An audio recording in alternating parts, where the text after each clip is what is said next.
Everybody, I'm Kathy Klotz-Guest with Keeping It Human, and welcome to another storytelling interview where we get to talk to really smart and fun people who are doing great work from around the world. And what better thing to be able to have a vehicle for talking to some really cool people and having those conversations so you can share in that as well. So today we have a wonderful guest, very excited, and I'm going to introduce her. And Lianne, you're in Toronto, yes? Yeah, that's right. Toronto. Make sure I get it right. I have relatives in Toronto, so there you go. Shout out to peeps in Toronto. Lianne Picot is our guest today, and she's the founder of Story-Powered Institute, a new online story community, and she's also the host of Story-Powered radio show on the Voice America Business Channel. And I have been privileged and honored to have been a guest on the show, and she's a lot of fun to talk to. And she gets to talk to fun people, and I'm just excited to return the favor and have her here today. So Lianne, welcome. Thanks, Kathy. It's really great to get to talk to you today because we had so much fun on the show. So it's good to have another opportunity. Absolutely. You're a blast to talk to. And, one of the things that we were kind of joking about before we went live is just the challenges that video introduces. One thing to do audio, and then you introduce video, and it's another variable to kind of control in the mix. So we'll just have fun. We'll go with it. We're going to talk today about vulnerability. And I think this is such a ripe, really very interesting time in storytelling. And it's a question that comes up time and time again. In the last 3 weeks alone, I've been at events where I've heard entrepreneurs and seasoned business people at bigger companies all ask the same question: how much do I share? And that is a really great question, because the scientific answer is it depends, which makes engineering and technical people really want to choke me. But it really depends on. There is no algorithm for vulnerability. I wish there were. So, kind of with that said, let's jump on in, Lianne. How important do you think the topic is, and why do you think vulnerability is kind of reaching this kind of maybe renaissance in business storytelling? Why are we talking about it? Well, I think it's kind of in the name of your business, Kathy. It's keeping it human. And one of the main things about being human is we are vulnerable. Wow. I think we're shifting from the last 20 years has been really about information. And we're kind of moving from a place of understanding we're actually not computers, no matter how much we want to keep trying to put more data in our heads. We don't export it in the same way as our Macs. So I think that the kind of the shift in business is around the being human part. And in order to be human, vulnerability is a big piece of that. So I think it's the shift to a more humanized version of business. But I also think that when we look at the people that we consider kind of our rock stars in business, and we look at people like Oprah, Tony Robbins, we have a lot of people around who are willing to be vulnerable and are willing to share their stories. And so people are trying to emulate that.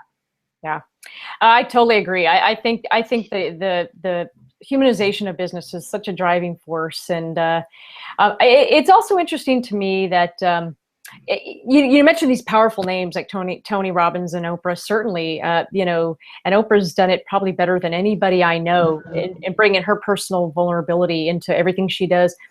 But I still see it's really interesting. I came out of the world before I started my own business of high tech in Silicon Valley, and there's sort of this, and it's changing. It is changing, but when I first started in high tech, there's this crazy, weird, funny notion that tech execs think that they have this, impenetrable wall and right. in their business, and that what happens internally stays internally, which is silly because it doesn't work that way.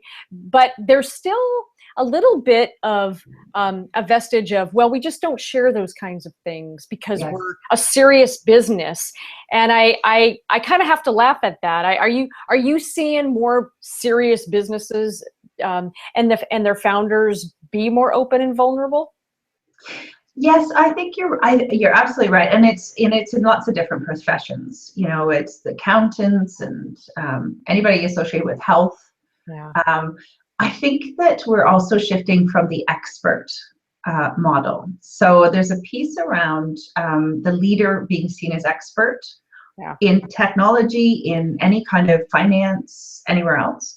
And I think that that's part of the shift is, we see people again, kind of look at Steve Jobs. We always kind of pull him out in terms of thinking about a leader that shows a different side. But again, I think that I think people are wanting to be themselves at work. I think they're wanting to share their personal, not their personal tragedies, but their personal side. And I think that seeing more and more founders, because we have not just the big companies, we've got these startups. And these startups, their founders are so good at sharing their why. So if we look at Chipotle, if we look at a number of these organizations that are they started somewhere with a really strong why story.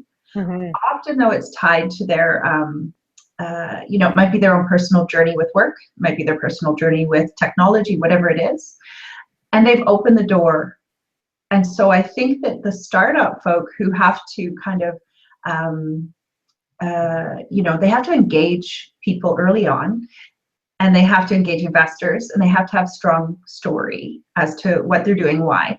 And then, these corporations, you've got the leaders who go, we don't bring that stuff here, and they're challenged by it. And so I think, again, employees are expecting more from their leaders too, in terms of seeing more of them. So I think the startup piece has really, and the move towards social media, but also just social engagement generally, I think that's pushed leaders to really consider what it means to be a leader. Yeah. I so agree with you. I love what you said about the shift from sort of the leader as expert, because, it's interesting to me. I think there's also a generational shift happening. When I talk to a lot of millennial CEOs who are in the Valley starting lots of app startups, and there is never there's never the stigma that I think boomers and maybe early Gen Xers had about sharing personal things.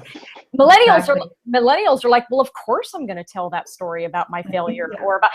There's never a doubt. They don't second guess it because they don't see it as a weakness. They see it as, well, of course I'm going to say it.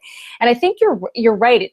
We are moving, I think, away from the leader as an expert, and we really need to get back to the leader as the inspirer, and the person you want to follow into battle, into the marketplace, and to be good to your customers, not the person who has to know everything and be perfect.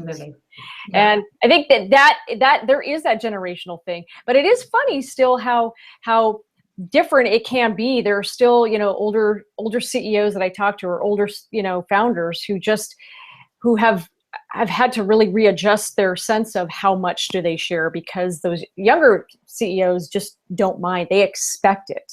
Yes. They just expect it. Right. Well, and I think, they grew up on Oprah. So. Yeah. And Jerry Springer. I mean, really, what is there to not share in the world, really?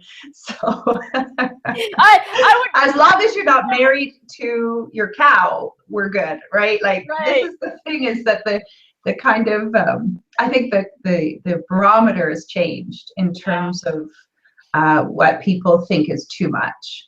Now, on that note, though, the opposite thing happens, and that's the bit when I work with my clients, is be careful of not going the other way, which is oversharing. And so I think that is the big challenge of what do I share and how much. It is exactly right. That's a big challenge, and I've seen some people, and so then the bigger challenge is we see people like Oprah, Steve Jobs, people like that sharing their vulnerabilities. And so then I've watched people kind of share their kind of sad stories of their tragedy, and they're not out of it yet. Yes. But they think that they're sharing it because they're kind of, these experts have shared it. And what I always talk to them about is they've already been through the journey and come to the other side.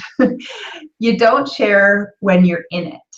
You don't share when you haven't overcome. It's absolutely imperative that if you're going to tell a story where you are vulnerable, you must have come to the other side, and you must have something of value to give to the person you're telling it to. Because otherwise, if they're looking after you or feel sorry for you, it's a mess. It's a mess. I totally agree. I've said the same thing. I've always said, in fact, I was on a panel not too long ago, and they asked me a very similar question, and my response was, you know, you need to be in control of your story, not your story in control of you. And when you're in the thick of grief or in the thick of tragedy, it's too raw.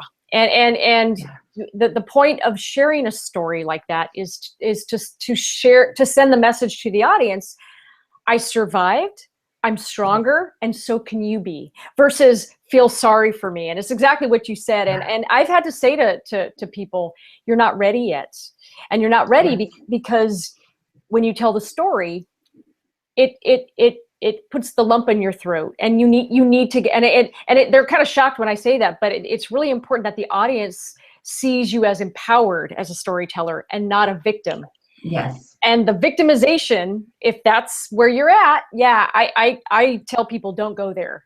And also too, I think, and this is really the how-to and how much do you share, is keeping it relevant, keeping it focused on a relevant story. And, you know, there's certain failures as a startup you don't have to tell, and you're not obligated. That's right. You're not obligated to share with people who you know, who won't respect it or understand it, and so that's right. I don't know what advice you give it. How do you tell your folks out there you're talking to, how much do you share? Well, one of the things that I work with them on is being strategic. So, you know, start at the end result. What do you want the story to do? What do you want the story, what action do you want your audience to have after you've told the story? So if you're in a presentation, or if you're, you know, sharing a story with an employee, those are two very different things. So work with your outcome, work with your end goal, and then work backwards. And one of the things that you know, it's one of my favorite sayings, it's find the feeling. So whatever your end goal is, in terms of change of some sort with who you're talking to, find the feeling that they might be feeling now. So it might be fear, it might be worry, it might be, they might be having financial troubles, whatever it is. And so this is the beauty and the challenge of being vulnerable, is you need to go where other people are first, and then you go to where you are. And that's the difference between sharing your story for your own purposes and for sharing your story to help someone else do something else. Yeah. And that's a really great point. You know, I'm a big believer that if you don't have a purpose for sharing your story, what you want people to feel afterwards, you're probably not ready, because simply getting up there, and I've seen it, to your point, backfire. I've seen people tell effective stories, and then I've seen people who weren't through the tragedy yet telling the story, and it was unclear what the audience was meant to see in that or take away. And you know, I think being vulnerable as storytellers, we know this to be true. It's such an act of it's a sacred act, and it's an act of such empowerment that you want it, you don't want to waste it. You want to use those moments so preciously because they're rare. And so, you know, if you're going to tell a failure story, tell it in a way that makes your audience uplifted and feel like, I have failures too, but you know, she or he survived and came through it. So can I. I can be better, and I'm better for it. You know? Absolutely. And here's how. And here's how I can help you. Here's how. And so, and this is the thing, you know, and again, it's a great, you made such a good point there. And, you know, one of the things that, again, in terms of story, you know, we talk about, if it's a business story, you want to have the call to action.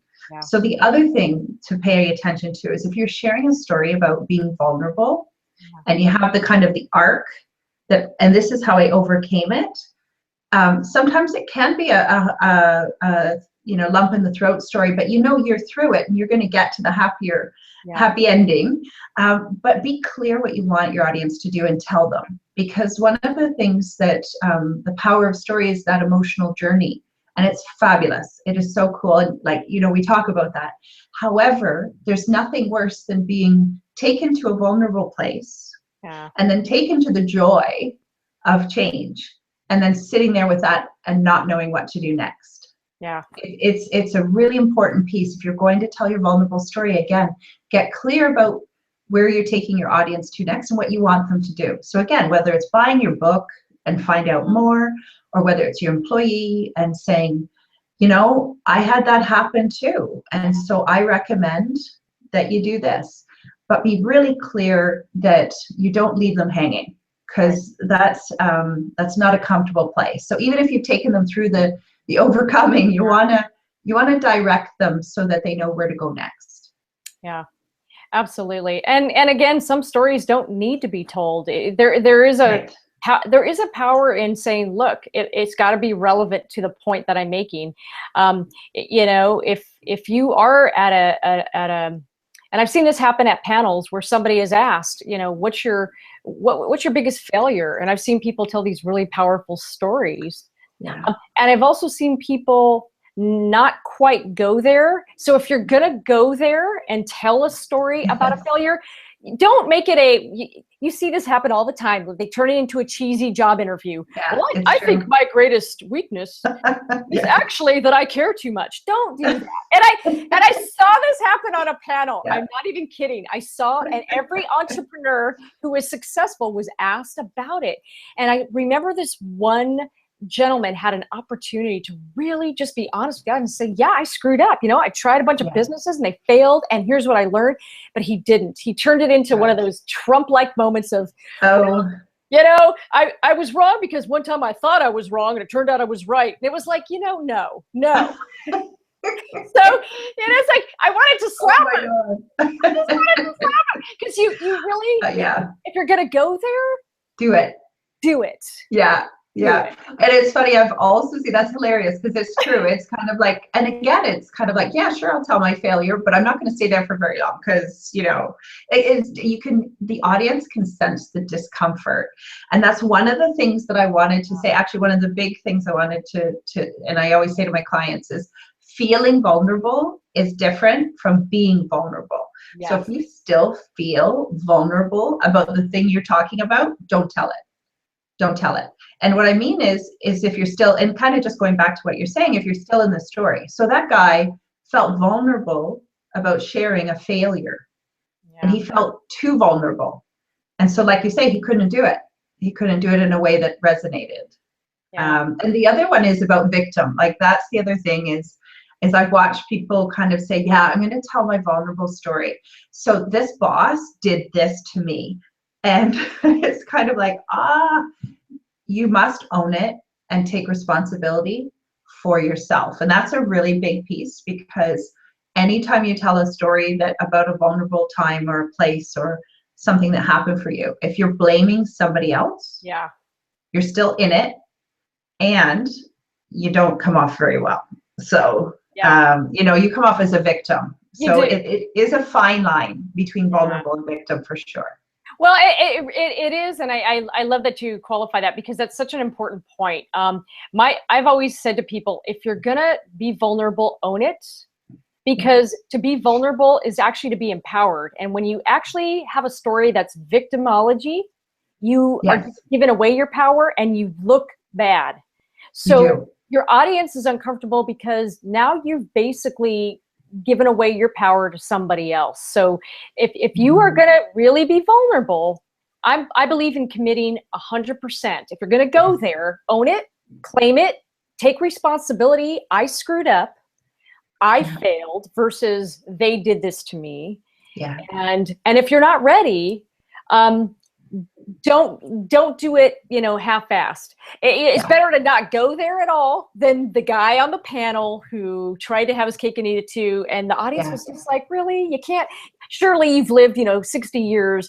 You failed a couple of times. Come on. Yeah. And the thing that was really interesting, Lianne, was that he lost credibility, because the audience gasped when he said that. The audience went, and you could hear people go, oh, come on. You can hear the collective eye roll. You can hear it. And at that moment, I think he would have been better served just saying, look, I started this business. I made these assumptions. I was wrong. It failed. I was embarrassed. I had to learn from it, and I grew from it. That would have been so much better. Well, and that's the thing, and that's the part where, you know, when we talk about story, and this is why it's so powerful, is because it's beyond the words. Yeah. Like we are listening way beyond the words you're telling. Yeah. And so we can hear your emotions, we can hear, and so we connect with the lack of authenticity when you're trying to either get one over on us, or like you said, you're not going to go there, you're going to pull away. We have an emotional reaction. Yeah. And that's the wonderful thing about story. And it's also the most frightening thing about story for people who are scared to be more human with others. I think sometimes we want people to utilize story, but like I said, maybe too soon, or we want them to use a story that doesn't. You can share a story of failure that is a third person story, or something that it doesn't really matter that much. Oh yeah, I tried to do this, didn't work out, so now I'm applying it to my business situation. So you don't always have to be vulnerable in order to get your point across. You can use story in so many different ways. But like you say, if you're going to do it, do it. Now, the other thing though is, I don't know if you've seen it, but I've seen it a couple times where people forget why they're telling the story and it goes the other way. Yeah. Like the stories get more and more and more vulnerable. And it's just like, you kind of like, I feel like I'm in a sinkhole right now because nobody's overcoming. They're just kind of over, oh, but I was more vulnerable and I was more, and it's kind of goes. So the other thing is, and that's why being mindful about the story you're telling, why you're telling it, who you're telling it to, and the results that you want from the story will keep you focused on sharing the right kind of story to have the result that you want. But I see people oversharing all the time. I once saw a financial coach share in a blog that she'd blown a whole bunch of money on coaching, and she was blaming the coaches because she was like, I was sucked in, and then I spent all this money, I didn't tell my husband. And she was still a money coach. And I just went, oh man, like you're still in it. And and so for me, I was like, I wouldn't have told that story. If you're meant to be the financial person, you also, so the other thing I want to say is time. So you want some time to have passed. This had happened to her like in the last couple months. Oh, yeah. While she was right? Like, it's, whoa, you got to like give it a year at least. So that's the other thing about the vulnerable stuff is make sure that you're way past it. But it can instantly reduce your credibility if the very thing you say that you're offering people is something that you're having trouble with yourself. And I think, absolutely. And I think the other part about time is that the lessons about what vulnerability teaches you will not have gotten if you're telling a story that just happened to you, because you can't see it when when you're drowning, you can't be like, I'm having a moment of clarity here. No. That's right. Get yourself to safety first. And then when things heal, you can kind of be more objective and you're able to find the lessons and the gift in it. And that's what you're meant to share, not the other part of it. And I think the other thing about vulnerability that's tricky, or it can be, is that not only your own timing, but the timing of when you tell the story to your audience really matters. I've seen people try to tell these stories about their founding as a company at launch time, and they want to issue it in a press release. And I'm like, that's not the right venue for you. That's not because then it looks like you're manipulating a story for a particular, getting people to feel for you. And you need your story to be authentic in every way. So choose your vehicles really carefully, I think. Yeah, I agree. And, places like your About Us on your webpage is a great place for some of that stuff. But like you say, the other thing is you can, and kind of what you're saying is you can drip them out. Yeah. So as you're developing your business, as you're generating content, or as you're, again, like if you're a new leader, don't stand up in front of your new employees and just say how much you screwed up your last job. Like, that's not, you know, you need some credibility first. Like, so again, and it's like, I'm so glad I'm here. The last place really sucked. It was horrible. I'll tell you why. I burned it to the ground financially, but I'm so glad you'll follow me into the market. Because I've learned some things. Don't worry about it. And I'm under investigation, but don't tax evasion, but don't worry about that. Yeah. Yeah, I don't feel sad about that anymore. We're good. It's so true. Yeah. So timing is everything. You're absolutely right. Timing is everything. But again, where you can be led by the timing is, who are you talking to? And so in storytelling, we get a little too caught up in the telling.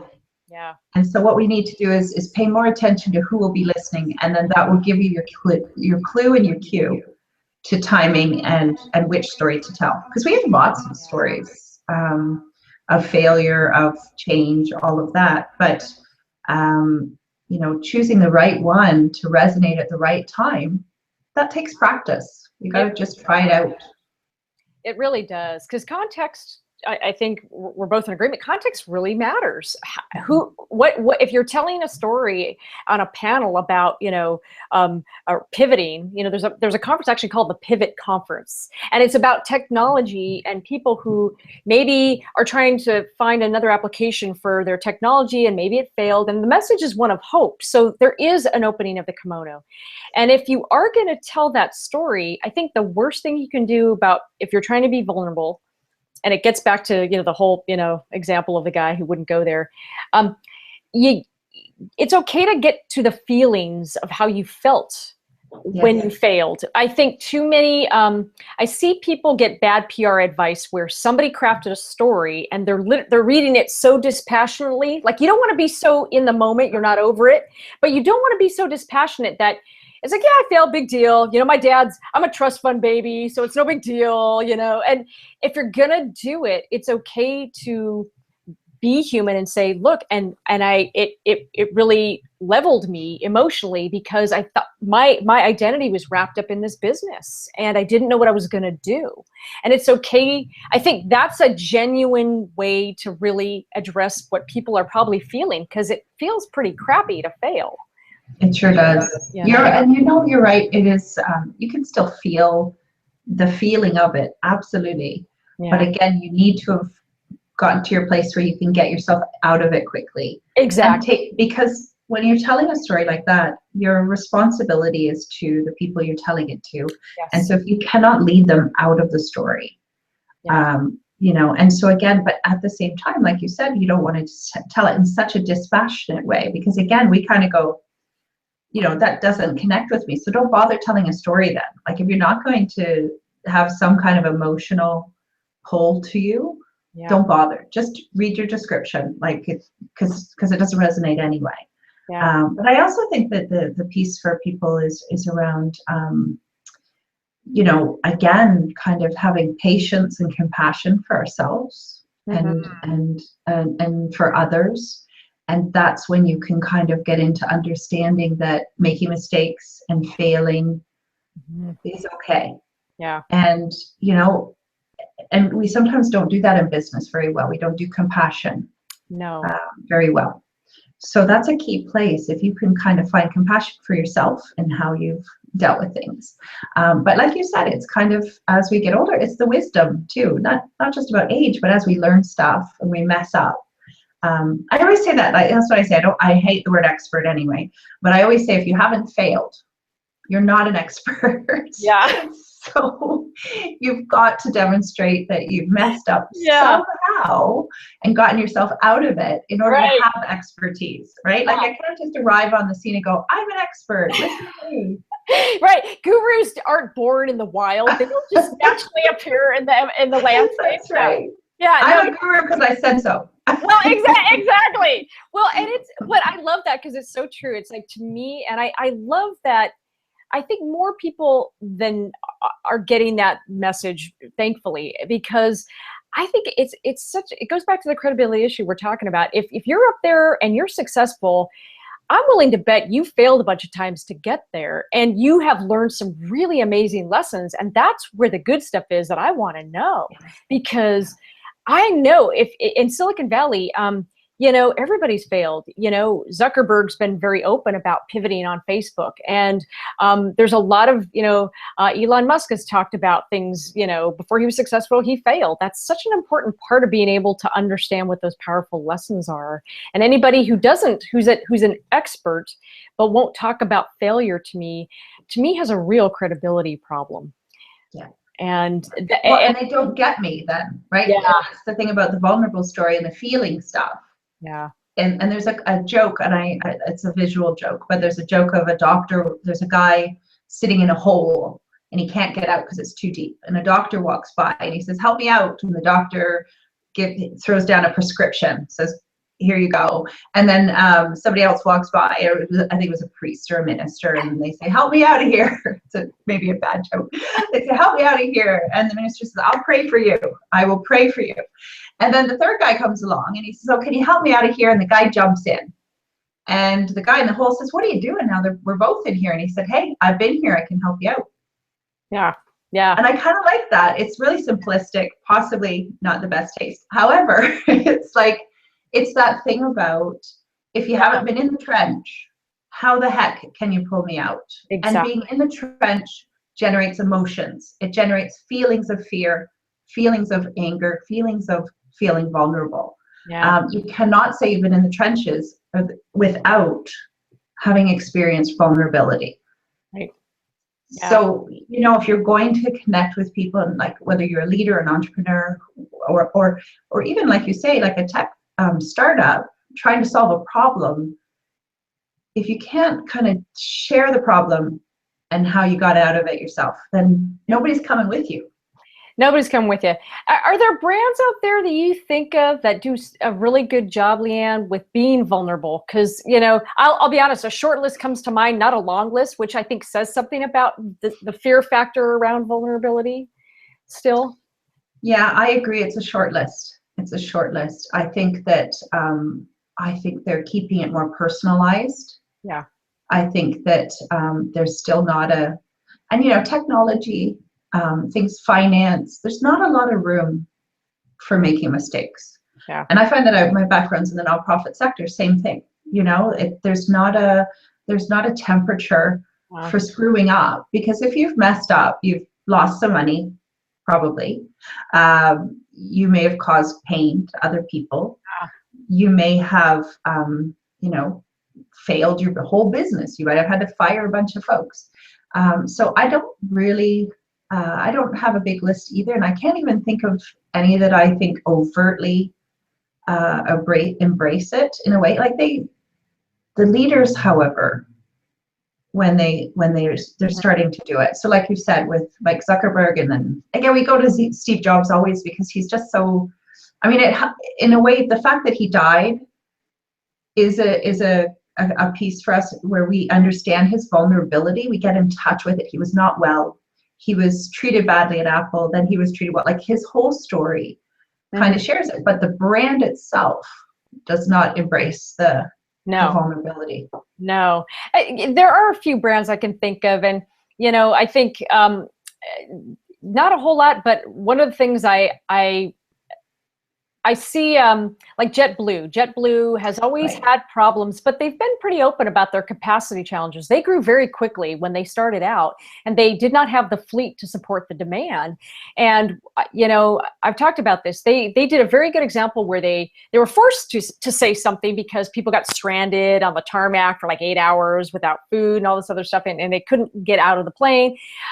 All these things happened, but they had an opportunity they could have gone one way or another. A lot of companies just try to PR spin it. And they said, look, you know, the CEO directly got rid of the PR people, went directly to the customers and started talking to the customers and said, we underestimated demand. We don't have enough planes. We screwed up. We're going to work with you. And they actually became the first airline in the industry to actually work with customers to create a passenger bill of rights. So they had an opportunity to just own it and do something good that came out of it, which is they set the standard for the passenger bill of rights. Yeah. And you lead me to think about Virgin. Yeah. So Virgin's a classic brand, and you know, whether it's vulnerability or not, but you know, seeing Richard Branson's hot air balloon keep going down because he kept trying to go. It was always on the news, and it's just like, oh, he didn't make it again.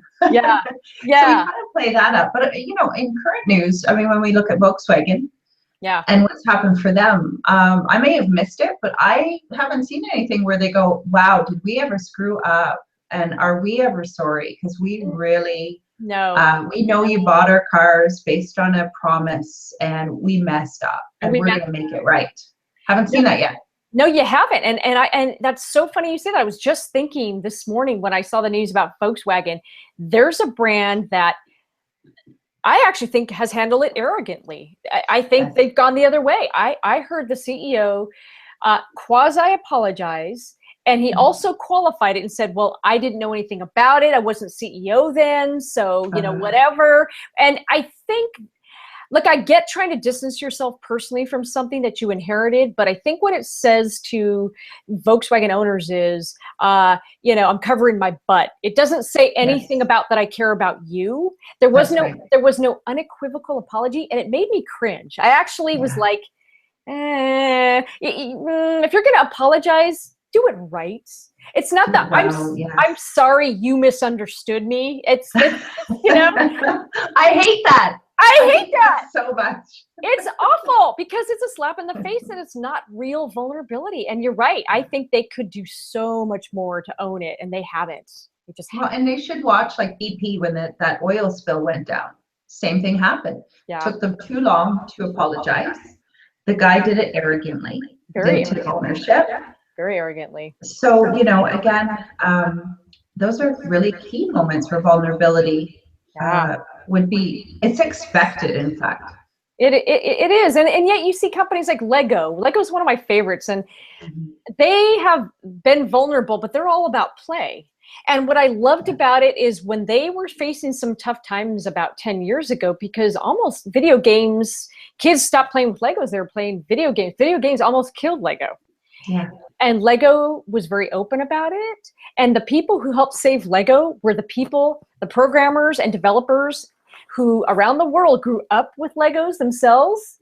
And these people started giving ideas. And not only giving ideas, some of these people were benevolent hackers who hacked into Lego.com and made the site better. I love that story. That's so great. And that's because Lego was very open about, look, we don't know what to do. Video games have come in and kids don't want to play with Lego anymore. We need help. And what it was such a vulnerable place, but it was such an open call to all those now adults who as kids grew up with Lego, and they were not going to let that brand die. And I thought that was so brilliant to ask for technological help from the people who love you. You know, you raise a good point, because we've talked about not being vulnerable when you're still in it. Yeah. But this is the exception, I think. Yeah. When you're a brand, or you're or you have a way of enabling people to come in and help you. Yes. Again, not as an entrepreneur standing in front of a group of investors. Right. Wouldn't go that way. Nor as a leader standing in front of your new employees. I wouldn't necessarily go that way unless, you know, potentially if a big change management piece is there. I've seen that done very well, and I've done it myself. Yeah. Where after I've established a little bit of trust, I've been able to say, guys, you know what? Like, we need a big change here. I can't do it myself. I need you guys. Like, I need your help. I need your ideas. Let's do this. Yeah. But if you're going to be vulnerable in that moment, you need to be open to people's ideas and people's help. And you can't close it down. Like, you've got to keep the journey going. And it's an us then. You can't just kind of say, thanks for your help, now I'm good. Yeah. Right? So it's important, because Lego has done that very well. They've continued the journey of enabling people to be involved. Totally. And that's a really important point. I'm glad you brought it up.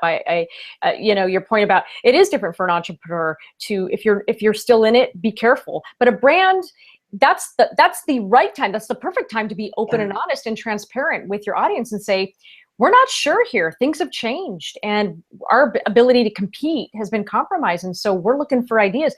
That's the most important thing. But it's also important to not wait till the financial house has been completely leveled to say, Yes. hey, it's because I think then people do lose respect and they think you covered something till it's too late. And Yes. I think the vulnerability and the transparency have to be balanced where, hey, look, things aren't going well.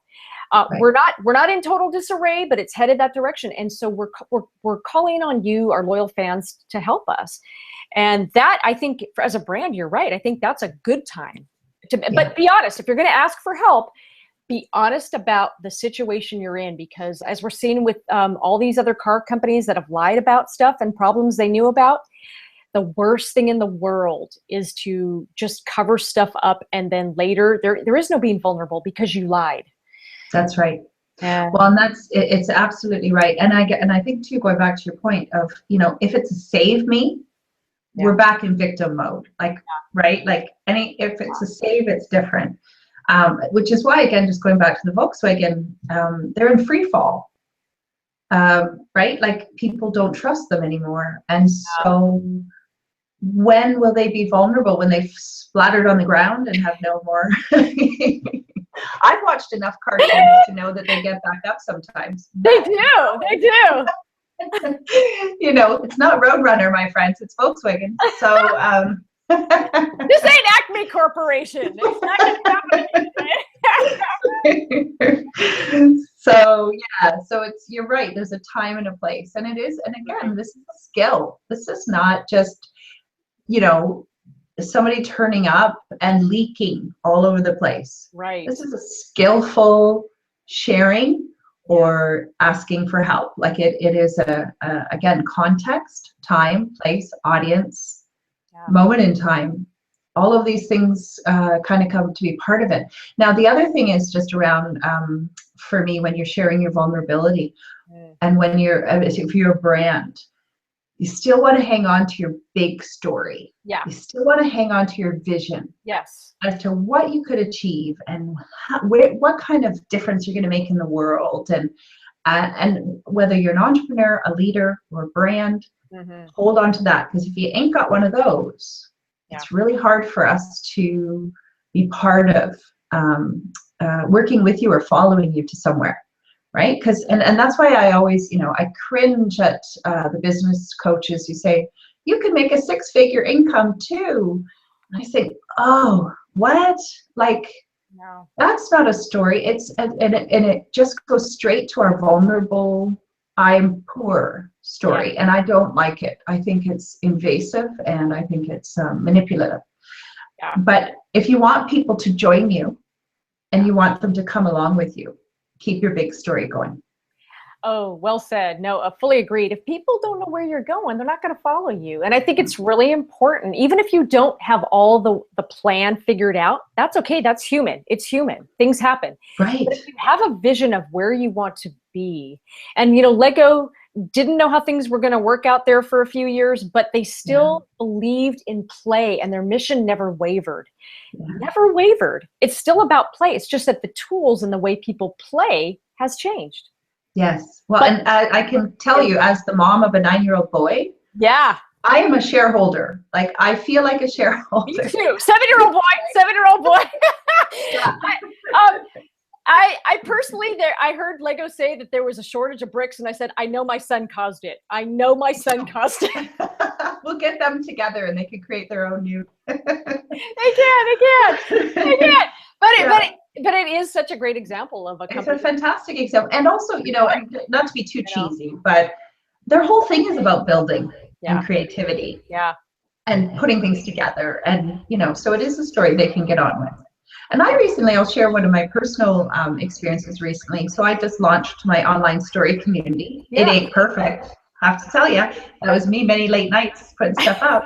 Perfect is boring. It's boring. However, when you're about to launch, you do have that moment of, maybe I'd like this to be perfect. So, but what happened was that it caused such an emotional surge for me, because what happened was I launched it and started promoting it. And I had all these people who I'd kind of connected with all over the world, just online or on my radio show or kind of through LinkedIn or other social, and they were kind of just sending me little messages with a little bit of advice. kind of like, oh, Lianne, I saw that, you might want to try this, or oh, I saw this typo on the page, whatever. And I was just like, whoa, like I could have waited another 6 months to make it perfect. Yeah. But there would be no room for anybody to contribute. Right. And so the piece, and the reason I'm telling that story is because I felt quite vulnerable letting it out there. I did do a blog saying, just gonna start. And it enabled people to kind of see that I wasn't trying to be the next thing since sliced bread. I'm not arriving on the scene with my superhero cape saying, I'm gonna save story. That's not the point. This is a community, it's a development, it's a build. And I invite, and so people were helpful and just sending me stuff. And I had a choice about that. I could be defensive, or I could say, holy moly, like these people have taken time. These are smart people. Yeah. Really cool people, and they've taken time. Like, you contributed content to the community. Like, I've had people contribute so much. And so just on a personal note for me, that was a really great experience and an understanding of where I've come. 10 years ago, I would have waited for it to be perfect and nobody would have bothered, right? Because I was too worried about that. Whereas now I'm a little bit more confident and understand the build of a community. Mm-hmm. And so again, for any brand who is starting, or who maybe doesn't look like big guys, or doesn't look exactly the same, using their journey and their growth as a way of being vulnerable and enabling people to come in is very, very powerful. It's a very powerful thing to do. Yeah, I love that story. That's such a great story, because I loved what you're trying to build, and I admire it. And perfection isn't human or realistic, and it's a high bar to hit. And if we're holding ourselves to that standard, we're gonna disappoint. But you're so right. It doesn't allow people to help us and contribute. And part of the journey is letting people have an emotional and vested interest. And when they're part of it, they feel that story is their story, and they're emotionally invested. And I think that's such an important way to think about it. And no brand, no company is perfect, and perfect is boring. Doesn't exist in the real world. It's just like hair color. It doesn't exist in the real world. What do you mean? Well, this is my natural color. But it's important to allow people to have that. And I think that's such a fabulous way to say, come build this with me and shape that story. And I wish there were more companies out there willing to admit, I don't have to have an answer to everything. I don't have to stick my PR folks on everything and try to spin everything. Because if something does go wrong, the best thing that I can do is own it, claim it, be vulnerable, and say, here's what we tried, it didn't work. And I don't know why there's still so much of that in corporate America, where they run away from vulnerability as if vulnerability is a bad thing. Yeah, and I think it's structural. Like, we're still living on a historical industrial framework of work, very hierarchical, right? And so when you have a vested interest in keeping your corner office, whereas some companies are now changing, no such thing as a corner office. Like, everybody's in a cubicle. And so you could look and go, okay, well, now everybody can be vulnerable, but no, not really, because they can't even see each other. So like, it's kind of, and this is, I always talk about it. It's like, it's the culture. It's the culture you create. And we're experiencing a sea change now. We're seeing, and again, these startup folk and people starting new businesses that are socially minded and socially responsible are kind of shaming the big boys into doing stuff too. But again, it's the same with social change. I always say that too, is that, if you're in a war on poverty, well, I have to suit up, and I don't really like that idea. But if we're in a journey together to make other people's lives better, I can do that. And the reason why is because, if I hear stories of people who, had to save up a few bucks in order to feed their child lunch, I can empathize with that. And so companies are kind of going that way too. They're kind of saying, you know what, like, there's stuff that we're doing that makes a difference in the world, but we can't do it alone. And so it's an interesting change we're seeing. They're kind of grabbing it a little bit in their corporate social responsibility. But it'll be interesting to see if it kind of leaks into the culture. I hope caring is okay. I hope so, and I think what a powerful message, because it's okay to let customers lead for a while. We don't have to have all the answers. Yeah. And as consumers, we no longer want you to, because I can go on my, hang out with my friend Google and go find somebody else. That's right. I mean, I'm gonna cheat on you, company, if you don't. I'm gonna cheat on you. Yeah, absolutely. Of course. I have so many options, and the one that actually touches, something in me that makes me feel like they understand me, I'm gonna go with them. Yeah, well said. Well said. Well, you're just so much fun to talk to. I'm going to have you back. I know we are approaching on the hour, and I want to be mindful of time, because I know we both got kids and we're doing our thing. Lianne, what do you got coming up, and where would you like people to find you? Is there you want to talk about your institute?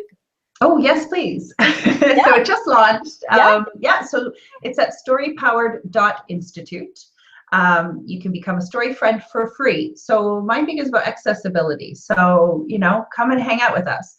You can also become a story fan and a paid member. But really the main thing is come check it out. You can get access to all the resources for free. We have these wonderful people like Kathy who have submitted articles, and I've got a few of your storytelling DNA Story DNA hangouts there. But if you want to just find out more about story, come and hang out. So storypowered.institute. And then the Story Powered radio show is on the Voice America Business Network. Seriously, I get to talk to the smartest people in the world. No, let me reframe that. The wisest story people. Someone helped me with that recently. Said, maybe you don't want to say clever, maybe you want to say wise. And I agree. Because the wisdom is there, and whether it's about brands or about leadership or change, come check it out.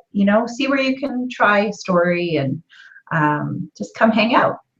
She has, and I will say she's done an amazing job, and I love that you've built this, and I celebrate imperfection, because communities are all about evolution. It's about evolution. That's what it is. And there's nothing more wonderful to me and human and approachable than a community that just getting started together and building something together. So please do check it out. She's got great resources.